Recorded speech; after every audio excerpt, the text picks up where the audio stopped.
drawing Lewis structures, more specifically drawing Lewis structures for compounds containing second row elements and hydrogen.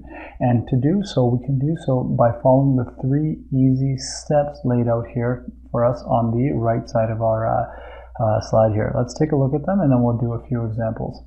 Step 1, calculate the total number of valence electrons in the molecule or ion. And in step 2, we're going to need to determine the central atom of the molecule or ion, and that's usually the least electronegative atom.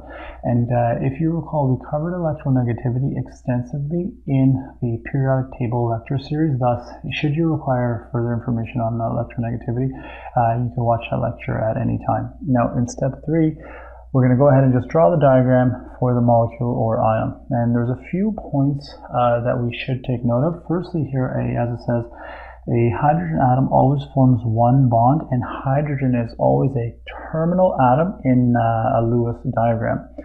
Secondly, sum of all bonding electrons and unshared pairs for atoms in the second row of the periodic table is never greater than 8. However, atoms may have fewer than 8 electrons, as we had seen with boron. All right, let's follow our steps and do a few examples here of for drawing Lewis structures. And we'll begin here with the H2O molecule, water molecule.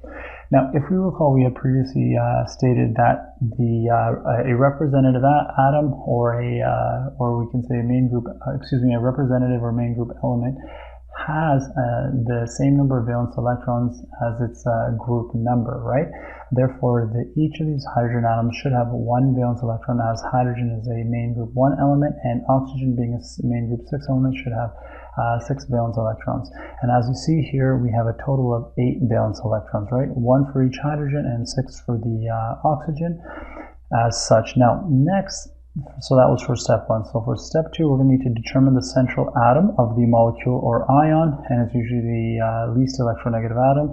However, for our example, we also stated down here that hydrogen is always a terminal atom in a Lewis diagram, right? So we know that the oxygen is going to be the central atom in this example. And the valence electrons, as we see here, they're always organized into electron pairs as such. And the hydrogen, well, we know that the hydrogen always forms one bond, right? But besides the hydrogen, we're going to set up the octet configuration for the oxygen, as we see here. And the oxygen forms 2 bonds, right? One here and one here to get that octet configuration. Now, once we've satisfied steps 1, 2, 3, and we have that octet configuration for our necessary atoms, then we can go ahead and replace the shared electrons between 2 atoms, that being, for example, between the oxygen and the hydrogen here, with a single straight line for the covalent bond as such. And the resultant Lewis structure for a water molecule is as follows. Now next, let's do the Lewis structure for a carbon dioxide molecule here. We know that carbon is a main group 4 element. It's going to have 4 valence electrons. Each oxygen atom is going to have 6 valence electrons for a total of 16 valence electrons, as we see here. Now, although the answer is given here, if the answer was not given here, how can we determine whether oxygen or carbon is the central atom? Remember, it's the one that has the least the central atom is the one that's the least electronegative atom. And if you recall, this slide here is from our periodic table lecture series when we talked about electronegativity.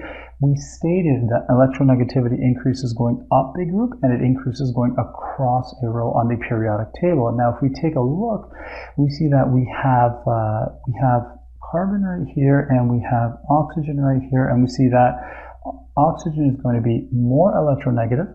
Therefore, carbon is going to be the central atom.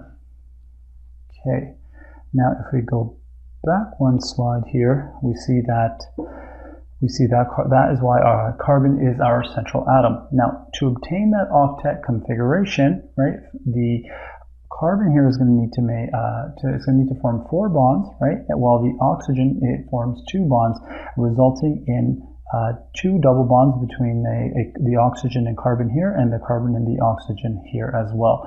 And the final structure for the carbon dioxide molecule is as follows.